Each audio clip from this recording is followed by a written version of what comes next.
Spoštovani gospe, dragi gospodje, lepo pozdravljeni. December je mesec, ko krasimo hišo, ko postavimo pravzaprav na svojo mizo in v svoj prostor marsikaj, česar druge mesece ni. Govorim seveda bolj o tej novoletni in božični dekoraciji.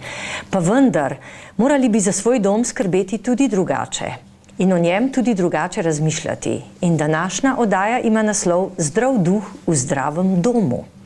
Naša gostja pa je Nataša Zorc, učiteljica na Duhovni univerzi.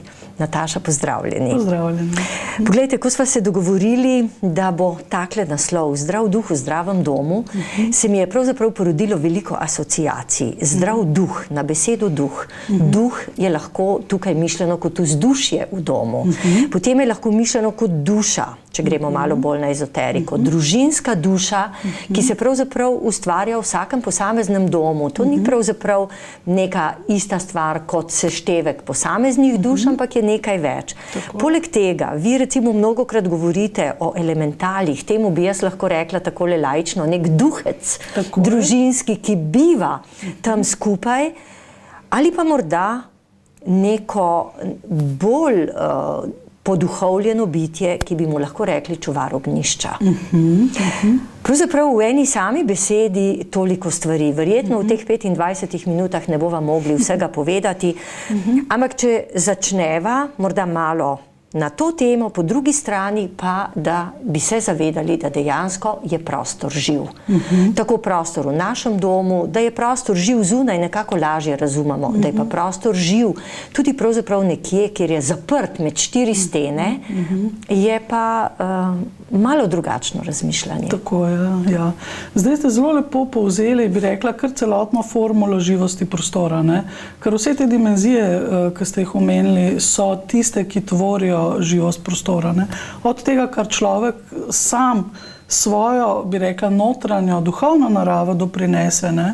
Oziroma družina, do tega, kar ponuja prostor, ki je na nek način prvobitna substanca, prvobitna energija, v katero se človek naseli in ga potem prilagaja in ureja, ne?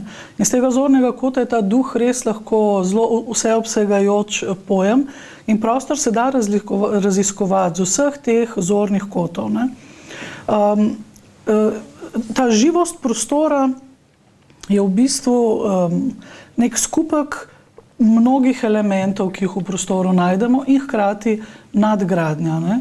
Skupek vsega tega, čemu rečemo oprema, barve, arhitektura, ne? Arhitektura izjemno definira tega duha prostora, vzdušje prostora, kakšne materiale uporabljamo, kakšni zvoki so prisotni, kakšen tip svetlobe, kakšen zrak, ne? Kako je z elektromagnetnimi sevanji, ne? To so vse elementi, ki tvorijo neko celovito mandalo, kot nekakšno živo matrico prostora, v katerem prebivamo, in vanjo na vse zadnje potem tudi družina, posameznik ali družina vnese tudi svojo življenjsko komponento. Ne samo s tem, ko izbira barve, temveč s tem, kako v tem prostoru živi. Se pravi, vse, kar ima čustvenega, se v prostor zapiše. Prostor ima svoj spomin, ima svojo inteligenco, kar pomeni to, kar ste že prej omenili, prostor ni prazen prostor, da v njem ni nič, ne?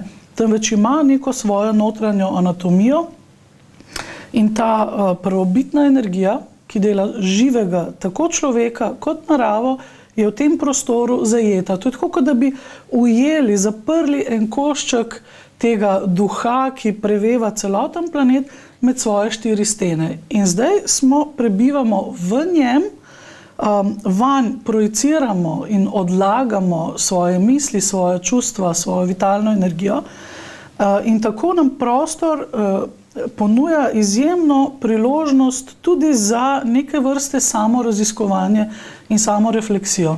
Tako da ima tudi še eno dimenzijo in to je, da je sopotnik naše duhovne rasti in osebne rasti, ne? Zdaj, kolikor se pač ukvarjam vsa ta leta s prostorom in si nabiram novo znanje, različne izkušnje, recimo ta dimenzija zdaj mi je nekako izjemno postala inspirativna in zanimiva, ne? Da prostor pravzaprav odraža človekovo podzavest, človekovo psiho. In tak, kakršen je prostor, takšen je človek. Ne? Oziroma tak, kakršen je človek, takšen je tudi prostor, v katerem smo. Če bi znali dobiti nekako vtis ali pa uvid v svoj prostor, bi se nam razodelo ogromno stvari tudi o samem sebi, o svoji naravi, o odnosih, v katerih živimo, o družini sami, kaj nam je všeč, kaj nam ni všeč, to je minimum, ne?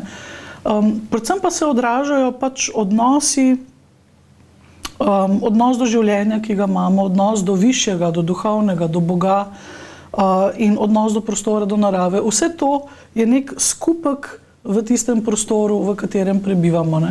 Zato je danes zelo izjemno je pomembno, da se posvečamo temu, da se ukvarjamo s svojim prostorom, kar morda še nekaj časa nazaj ni bilo. Zakaj? Zato, ker včasih precej nazaj so ljudje živeli večinoma zunaj, v naravi. Ne? Če gledamo stare kraške hiše, to so bile zelo majhni prostori, en prostor je bil, tam so vsi spali, jedli, majhna okenca, ampak zato, ker čez dan praktično sploh niso bili v hiši, ne? So bili večinoma zunaj, na polju, na lovih in tako so samo prespali v tistem prostoru. Ne? S tem, ko narašča, bi rekla, intelektualno življenje vseh, ne, se pa na nek način večina življenja prenaša v notranji prostor, v zaprt prostor. Ne? In je zato pomembno, da znamo v svojem prostoru nekako poustvariti ali pa zgraditi celoto, ki vključuje tudi vidik narave, česar prej morda v prostoru ni bilo videti. Ne? In zdaj danes prostor preživimo v notranjem prostoru večino dneva. Ne? To je praktično skozi. V enem ali drugem, seveda, praktično iz enega v drugega se selimo. Tako, ne? Sploh ni teh izhodov, mislim, zelo načrtovani, pa zelo malo, kratki so. Ne? Kar pomeni, da če je prostor zdrav, če ga vzpostavimo, se pravi upoštevajoč vse te vidike in elemente, ki ga gradijo, potem nam to lahko predstavlja neke vrste zavetje ali pa neko zmožnost regeneracije, da sploh lahko preživimo vse te pritiske in strese, vse to, kar se nam skozi življenje intenzivnega dogaja. Ne? In prostor mora delovati potem kot neke vrste zavetje, zibelka, nekaj, kjer se obnoviš, spočiješ, v bistvu mora delovati kot tvoja točka moči. Ne? Se pravi, da ne prostor, v katerem živiš, da te izčrpava, ampak da te obnavlja. Ne? In tukaj je zdaj recimo ta problem, ki se tudi zelo, zelo kaže v naši kulturi bivanja, načinu, kako stanujemo, v kakšnih prostorih stanujemo. Ne? To so večino prostori, ki izčrpavajo, ne? Nas ne podpirajo v tem življenju. Ne? Ker pa ima prostor spomin, praktično se vanj zapiše vse, kar čustvujemo, razmišljamo, kar počnemo v prostoru, je pomembno, da tudi prostor sledi vsem spremembam, skozi katere mi gremo. Ne? Sploh, ko človek stopi na duhovno pot ali pa ko gre na pot osebne preobrazbe, se začne intenzivno notranje spreminjati. Če prostor pustimo tak, kot je, nas bo prostor vedno znova vračal v tisto staro stanje in nas ne bo spremljal pri tem napredku. Ne? Če se mu pa posvetimo, da vložimo neke energije noter van, ne? Da vidimo res, kakšna je matrica prostora, kako imamo opremo postavljeno, kakšne barve uporabljamo, kakšne okrasne predmete, pa lahko ustvarimo prostor, ki z nami gre naprej in nas podpira v tisti spremembi, ki smo jo pač že uspeli razviti skozi življenje. Ne? Poglejte, Nataša, jaz za vas velikokrat rečem, da ste kot čarovnica. V bistvu ta vaš občutek za energije, kako pravzaprav začutite, ampak ljudje vendarle v svojih domovih ponavadi nismo tako senzibilni, tako občutljivi. Kako naj potem pravzaprav dojamemo, da morda, ne vem, nek predmet, če rečeva okrasne predmete, včasih smo ljudje kar nosili, pa kar, ne vem, odlagali stvari. Kako pravzaprav vemo, kaj še sodi v ta prostor, da bo ostal svet, da bo recimo ostal nam na mero, da nas bo povzdigoval in ne recimo vlekel nazaj. Kako to prepoznati? To je stvar predvsem vaje. Zato, ker človek s svojim energijskim telesom in svojim psihološkim telesom je senzitiven na vse to, kar je v prostoru. Ne? Zelo hitro ugotovimo, ko pridemo v en prostor, da nam je všeč ali nam ni, ali nas odbija, nas duši, nas utesnjuje, nas naredi vedre, sveže, pridobimo v njem dostojanstvo, recimo občutek zase. Ne? To zelo hitro lahko registriramo, ampak to ne pride do naše zavesti. Ne? To je neke vrste nagonska senzitivnost, ki nam nekaj pove, Ampak ker se tega ne zavedamo, si ne ozavestimo, da bi prišlo prav do kako bi rekla, v čiste esenco zavedanja, ostaja to samo pri nekih takih meglenih občutkih. Vemo, da nekaj ni, ampak ne vemo, kaj ni. Se pravi, tisto, kar je pomembno, da te svoje zaznave, ki jih imamo, potegnemo v zavest, da se jih izčistimo. Ne? In tukaj zelo pomaga določeno znanje, določena izkušnja, da te nekdo pelje skozi to, da ti razloži, taka energija pomeni to, taka energija pomeni to, kaj treba narediti v prostoru, recimo, da bo bolj vitalen, bolj harmoničen, ne? Kako vzpostavljati tako imenovane točke moči po prostoru, ne? Ker to je tudi eden od načinov, kako prostor harmoniziramo, tako da vzpostavimo centre, ki v prostor dovajajo tako energijo, ki nas podpira. Ne? In to so različne stvari v življenju potrebujemo. Ne? To ni samo ena, jih je več. Ne? Ko se tega naučimo, oziroma ko se začnemo učiti razvijati senzitivnost, kot senzitivnost za auro, za energije kristalov, za energijo auro rože, za devsko inteligenco rože, ne? Ko se to učimo, in tega se lahko vsak nauči, se pravi, to ni nekaj, kar bi rekli, da je rezervirano samo za neke, ne vem, posebne, izjemne ali kaj takega, ampak je nekaj, kar je naravno v človeku prisotno. Samo treba je to razviti. Ne? Tako kot je ena kolegica nekoč davna leta nazaj rekla, še vedno uporabljam to primerjavo, ker se mi zdi izvrstna, da se vsi naučimo lahko pisati. Ne? Je pa res, da ne bomo pa vsi pesniki in pisatelji, ne? Ampak pisati znamo pa vsi. Se pravi, neko osnovno senzitivnost, čisto za energije, kaj je okrog nas, vsak lahko razvije, če ga to seveda zanima in če želi na tak način tudi delati recimo svojim prostorom. Ne? Nataša, vi poučujete ravno te stvari, ne? Imate seminarje, imate delavnice. Ravno zdaj 9. decembra, to se pravi čez nekaj dni praktično, boste imeli delavnico ravno na to temo. Tako, kako občutiti prostor. Tako. Poglejte, izvolite, kar povejte o tej delavnici malo več. To sicer je 4-urna, kar pomeni, da je glih toliko, da odstremo zaveso in pogledamo noter, ampak v teh 4 urah nekako sem tako zastavila, da bi prvič dobili vsaj neko osnovno vedenje o prostoru, kakšen je, da bi naredili nekaj vaj, res senzitivnostnih, da dobimo občutek, kako to izgleda, če ga še nimamo, čeprav danes to veliko ljudi že ima razvit ta čut. In tretje je to, da bi prav praktično se lotili svojega doma, poiskali tiste posebne točke v prostoru, ki bi nam omogočale vzpostavitev teh točk moči, in se tudi naučili eno posebno meditacijo, ki pomaga pri čiščenju prostora, da se nekako vsi ti elementali, zgoščine, vse to, kar je v prostoru, kar sem prej omenila kot neke vrste spomin, odtis, usedlina, da se to nekako razrahlja, izčisti in da se prinese eno svežino in predvsem luč, svetlobo, kvaliteto svetlobe, duhovne v prostor. Ker kot ste prej omenili, bistvo dela s prostorom je v resnici, da če bi zares lahko poznali, ta povezava med človekom in prostorom je naravnost neverjetna. Ne? In če delaš na prostoru, v bistvu delaš na samem sebi. Delaš na svoji lastni podzavesti, dobiš lahko refleksijo tega, kaj ti zares manjka v življenju, katere stvari, katere kvalitete so preizpostavljene, preobremenjene, katerih kvalitet ti manjka in kako vzpostaviti ravnovesje. Bistvo je harmonija. Harmonija in ravnovesje je glavna stvar, ki pelje k svetosti, več svetosti, kamor lahko umestiš potem tudi seveda neko duhovno komponento življenja. Ne? Ker človek ni samo materialno bitje, je tudi duhovno bitje, ne glede na to, se tega zavedamo ali ne glede na to, ali nam to pomeni nek koncept, ki je zelo izdelan ali pa ne, človek je duhovno bitje. To je evolucija, ne? V bistvu, in ne moremo po evoluciji nazaj, lahko gremo samo naprej. In kolikor je ločenosti med tema dvema dimenzijama, toliko je tudi trpljenja, ne? In toliko je težkega življenja, napornega, nezadovoljnega, izčrpavajočega. Kolikor začnemo ta dva pola približevati, povezovati, toliko se začne vzpostavljati neko stanje več harmonije, več lepote, več finosti, več radosti do življenja. Ne? Ja, pravzaprav se to je povezano tudi z lepoto. Poglejte, govorite več radosti, prineseš recimo v prostor neko lepo rožo, morda lepo sliko, tudi tu imamo vse te stvari. Pravzaprav to ni nekaj, kar bi človek rekel, da je samo po sebi umevno. Ti si tisti, ki to prineseš ali pa tega ne prineseš. Tako, ja. In tudi ta lahko neka naravnava, da lepota, estetika pomeni nek poseben luksus, ne, kaj se pa greš, vse ni važno, imaš to sliko ali jo nimaš, ne drži, ne, ker lepota je pot do harmonije. Skozi lepoto človek doživlja tisto, kar je v življenju bolj plemenito, kar je bolj globoko in kar nas notranje izpolnjuje in zdravi. Lepota ima izjemno zdravilno moč.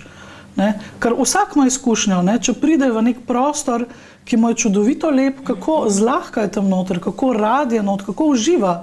Uživaš v vseh stvareh, ki jih pogledaš, slike, čudovit, mislim, to te notranje te navdaja z nekim optimizmom, z radostjo.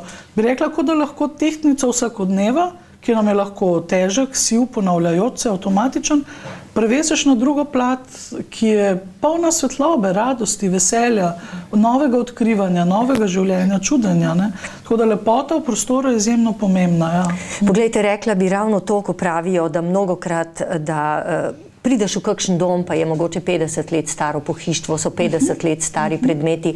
Pravzaprav, kako zatohlo deluje, kako je dejansko potrebno tudi verjetno menjati te predmete, zlasti, če nas kakšen preveč veže. Namreč vse spomini so lepa stvar, ampak to me spominja na tega, to na dedka, to na babico, to na to na uno. Ničesar od tega ne bom izločil, krama se nabira v hiši, prah se ne nazadnje nabira. Ampak poglejte, tu imamo ljudje mnogokrat veliko težav. Ja. Zelo težko se tudi ločujemo od stvari, ki imajo nek pomen. Ne? In če te stvari predstavljajo, tako kot ste omenili, nabiralce prahu, kot temu rečem, je bolj, da jih damo ven iz prostora. Ne? So pa lahko stari predmeti, ki so izjemno živi, ki emanirajo fino življenje, ki emanirajo to zgodovino, ne? Bi rekla to našo, tako kot element zemlje, ki predstavlja naša rodbina, neke vrste korenine, ne? Na katerih stojimo, na katerih živimo. Ne? Take predmete je pa zelo dragoceno imeti in ohranjati v prostoru, ker dajejo auro topline, povezanosti, ne? Nekako povezujejo preteklost s prihodnostjo. Ne? V bistvu povezujejo celo generacije. Ne? Tako, generacije in kot neka rdeča nit življenjske energije, ki se vleče iz preteklosti, tako kot drevo, ki raste iz korenin, ima debla, veje, liste in se obrača k soncu. Ne? Če pa so to predmeti, ki jih samo kopičimo zaradi kopičenja, ker se jim ne moramo odpovedati, pa nam v resnici nič kaj dosti ne pomenijo ali pa jih imamo čisto iz navade, potem je pa dobro osvežiti to in narediti prostor za nekaj novega. Je pa zelo pomembno, da človek čuti, da to začuti in da ima to potrebo, da to spremeni. Ker se spomnim, ko sem pregledovala prostore, sem bila pri pomeni, da pridete tudi na dom, pregledate prostor, svetujete. Tako, analizo prostora. Če vas kdo potrebuje, vas lahko pokliče za to. No, zdaj pa nadaljujte. Ko ste bili pri tej družini? Recimo žena zelo si je želela spremeniti dnevno sobo, ker, ne vem, niso se dobro počutili, dolg čas je bilo. In jaz sem pač predlagala eno omaro čez celo steno, ne, da bi zamenjali, da bi nekako tisto omaro ali dali stran, ali bi drugo dali, zamenjali kavč. Je rekla, joj, ne, ni govora, to že 40 let tukaj stoji, to Bog ne daj, da jaz to spremenim, mož bo znoro, ne. To ni šans, to ne moramo spreminjati. In potem vidiš, ta neka okostenelost, navada, ne. Samo gospodu je tudi ob tej okostenelosti bilo dobro, ne. Njemu je ta okostenelost pač dajala občutek varnosti, se veste, ne. Njej pa ne več. Vse stvari stojijo na svojem mestu 100 let in to je tako in nič drugače, človek se navadi na nekaj, ne. Ja, ona je pa potrebovala več, novo življenje, novo energijo, ne. In potem je tukaj treba iskati neke kompromise, ne? Kaj lahko ostane, kaj ne ostane, kako dotok nove energije na drugačne načine potem pripeljati v prostor, ne? Ker ni pohištvo ni vse v pohištvu, so tukaj barve, so drugi elementi, so slike, so potem posebne energijske slike, ki prav energijo določeno vnašajo v prostor, ne? In tukaj je veliko možnosti, so kristali, veliko prijemov je, kako se da nekako, bi rekla, prostor oživiti na novo. Ne? Sploh pa vzpostaviti take centre, točke moči, jaz temu rečem, ne? Se pravi točke, ki nas podpirajo, ki nam dajo moč in energijo. Ne? Pomeni, da potem lahko prostor človeka ali zdravi, ali pa v prostoru obolevamo. Tako, absolutno, ne. Ja. Pa se tega ne zavedamo, ne? Bolezni, recimo, Kronične, spet, ko sem pregledovala stanovanja, sem nad posteljo, ko sem šla raziskovati avrični odtis nad posteljo, popolnoma jasno je bilo, s čim ima človek težave. Ne? A je to križ, ali je tle pljuča, hrbtenica, glava, mislim, je čisto razvidno. Ne? To je tako, ker nastane tak kalup energijski. In mi se vsakič uležemo v ta kalup in na nek način, tudi če fizično ozdraviš, te ta kalup ves čas pomalem energijsko vleče v tisto deviacijo ali pa tisti problem, pač, ki je bil. Ne? Ali lahko tudi govorimo o družinskih boleznih, recimo tudi v povezavi s prostorom? Lahko, ne. Prostor ohranja, ne. Prostor, ker sem rekel, ima spomin in je inerten po svoji naravi, kar se tiče prav te energije, ohranja vse tiste zapise, ki so vse tisto, kar se je v prostoru dogajalo. Ne. Zato je dobro prostor prečistiti energijsko, nekako odpreti ta vrata, da se prezrači, ne feng shui, kitajska pač veda dela s prostorom čudovito, že v imenu govori o vetru in vodi. Ne. In sama, kot sem s temi energijami v stiku, ko delam s tem, ja, se mi zdi veter in voda dva elementa, ki sta čudovito čistilna, ki prineseta svežino. Če pravilno skonfiguriraš, če vzpostaviš pravilno matrico, tako prostora, da se lahko energije nekako pretakajo, da krožijo, ne, da je neka fina dinamika življenjska, s tem, da izhodišče je pač vedno doseganje večjega ravnovesja, kot je bilo prej, večje harmonije, kot je bilo prej, večje finosti, večje svetosti, recimo. Ne? Poglejte, se tudi nova arhitektura stremi pravzaprav k temu, da je vse več, da so prostori večji, da se več stvari dogaja v enem prostoru, da je recimo svetlobe več. Praktično, tako kot ste omenili, včasih so bila majhna okna, danes stremimo za tem, da so pravzaprav cele stene steklene, odprte, kar na koncu koncev ekološko ni najbolje, pa vendar verjetno je ravno ta želja po luči, po svetlobi tako velika. Ja, v arhitekturi bi se dalo imeti čisto svojo oddajo z vsemi minusi velikimi in plusi, ne? In pol tudi plusi, ki so, ne? Ampak to ostaniva pri svetosti prostora. Ja, to je dejstvo, ne? Da ta potreba po svetlobi govori o človekovi, da se ljudje se spreminjamo in smo danes veliko bolj kompleksni, kot so bili ljudje 100 let nazaj, ne? Problemi, ki jih imamo danes, psihološki, mentalni, vse to povezano odnosi, to je veliko bolj bogato, kot je bilo leta in leta nazaj. In to se odraža tudi v arhitekturi in tej potrebi, da je več svetlobe, več odprtosti, več povezanosti z naravo, ne? Kar naj bi te steklene stene pač omogočale, ne? Da si bolj upet v okoljski prostor, da nisi samo izoliran noter med svojimi stenami. Ne? Svetost prostora, pa razvoj svetosti v domu, v prostoru, pa pomeni, da kratko in malo vključimo duha prostora v to zgodbo. Duh prostora je ves čas tam, v vseh teh aspektih, ki ste ga na začetku omenili, od človeškega do tega devskega, angelskega aspekta, ki je v vsakem prostoru prisoten. Ta duh je tam. Čim bolj smo z njim sodelovalni, uglašeni, tem več luči, ampak te ne fizične svetlobe, kot jo poznamo, temveč te fine, duhovne, sijoče svetlobe, ki je latentno prisotna, bo potem v našem domu. In to nam pomaga, da začnemo živeti bolj celostno, ne? Bolj celovito, bolj holistično, da vsi deli nas imajo neko svoje mesto v prostoru. Ne? Da se tudi lepo videti, kako v prostorih dominirajo določene podosebnosti človeka. Ne? Ena sama podosebnost človeka, če lahko temu tako rečem, to je pač psihološki izraz, ima blazen prostor čez celo stanovanje, ostalih 8 ali pa ostali vidiki človeka pa sploh nimajo prostora tam.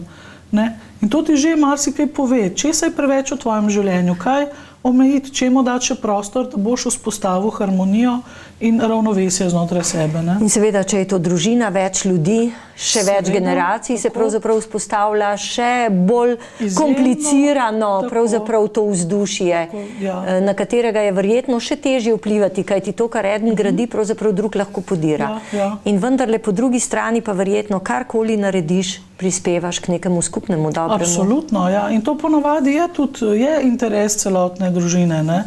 Pomeni, da je družina vredno živi- priti na Absolutno. tako delavnico, tudi če recimo, ne vem, enega zanima, ostalih pet pa ne. Seveda, ja, ker Že ta bo lahko prinesel nekaj nove luči, nove svetlobe, o kateri govoriva. Točno tako, ja. Točno tako, ja. Že eden lahko prinese čisto eno novo idejo in navduši ostale zanjo. In ne. cela družina Da se- pravzaprav funkcionira drugače. Tako, in se tudi povežejo okrog enega cilja, ne, ali nekako se da v fokus, ne, sej pač vemo, družine grejo skozi cikluse take in drugačne, ampak enkrat se pa da v fokus tudi prostor, v katerem živiš, ne. Tako da, Hvala lepa. Enako. Tale oddaja bi lahko še trajala, namreč pravzaprav zadeva je zelo kompleksna, zelo pomembna in spoštovane gospe in gospodje, če seveda želite karkoli o tem izvedeti več, Nataša Zorc vam je na razpolago. Hvala lepa, nasvidenje. hvala lepa, nasvidenje.